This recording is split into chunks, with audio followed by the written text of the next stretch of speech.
Bismillahirrahmanirrahim. Assalamualaikum warahmatullahi wabarakatuh.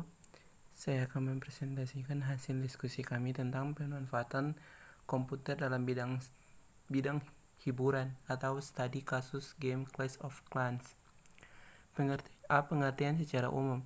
Salah satu program yang bisa berjalan di dalam perangkat berbasis komputer adalah program game atau program permainan. Kita dapat dengan mudah mendapatkan game untuk dijalankan pada komputer atau smartphone. Secara garis besar, game terbagi kepada dua jenis. Yang pertama adalah game offline dan yang kedua adalah game online. Game offline maksudnya adalah game yang bisa digunakan pada komputer atau smartphone tanpa harus terhubung ke internet. Hal tersebut dimungkinkan untuk dilakukan karena semua perintah dan data game sudah terpasang di dalam komputer. Sedangkan game online ini sifatnya terpusat pada suatu server, sehingga untuk menjalankannya dibutuh akses ke server tersebut melalui jaringan internet. B. Pengenalan game yang menjadi studi kasus. 1. Clash of Clans merupakan game yang dirilis oleh pengembang game asal Finlandia dan dirilis pada resmi pada tanggal 2 Agustus 2012. Game ini dimainkan secara online.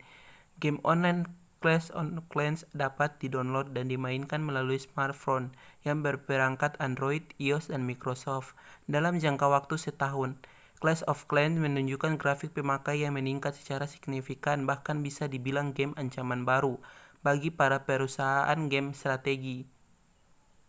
Awalnya game pada tahun 2013, sistem operasi Android adalah salah satu pilihan yang sangat menguntungkan, melihat juga banyaknya penggunaan dari kalangan menengah ke bawah yang jumlahnya terus bertambah dengan pesat. Dan pada akhirnya mereka Supercell merilis resmi Clash of Clans versi Android pada tanggal 7 Oktober 2013.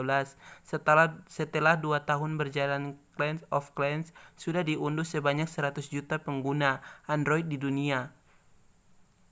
Pada tahun 2015, Clash of Clans menduduki peringkat 1 dalam kategori top grossing atau terlaris atas di App Store dan Play Store. 2. Gameplay. Pada saat awal memulai memainkan game Clash of Clans ini, sebenarnya Anda sudah langsung dipandu tentang bagaimana cara bermain Clash of Clans, tapi saya akan jelaskan lebih detail mengenai permainan ini.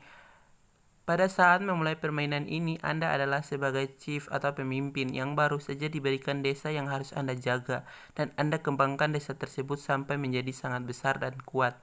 Dalam mengembangkan desa, Anda akan membutuhkan sumber daya seperti gold, elixir, dart, elixir, dan gems.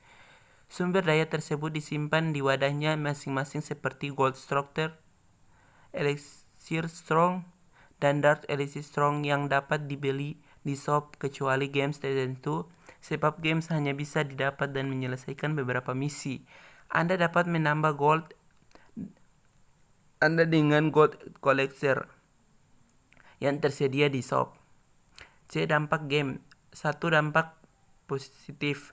Membuat dapat mengambil keputusan lebih cepat di dalam game. Gamer harus cepat membuat keputusan. Jika tidak bisa mengambil keputusan dengan cepat, mungkin gamer bisa saja mati atau kalah dalam game. Misalnya jika gamer bermain game strategi, game harus bisa memutuskan dengan cepat antara menyerang dan bertahan.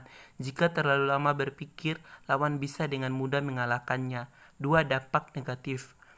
A. Membuat kecanduan yang berlebihan bermain game tentunya dapat membuat kecanduan karena game merupakan sebuah hiburan, tapi bermain game secara terus-menerus membuat kita lupa waktu. Hal ini membuat kita lupa dengan pekerjaan, makan, dan lain-lain. Kesimpulan dan saran. A. Kesimpulan. Dalam makalah ini dapat kita simpulkan bahwa kita dapat mengetahui pengertian game dan salah satu game online, juga dampak dan positif negatif dari game. B. Saran. Jangan terlalu sering bermain game. Boleh bermain asal tidak mengganggu perkuliahan dan kewajiban yang lainnya. Sekian dari saya. Wassalamualaikum warahmatullahi wabarakatuh.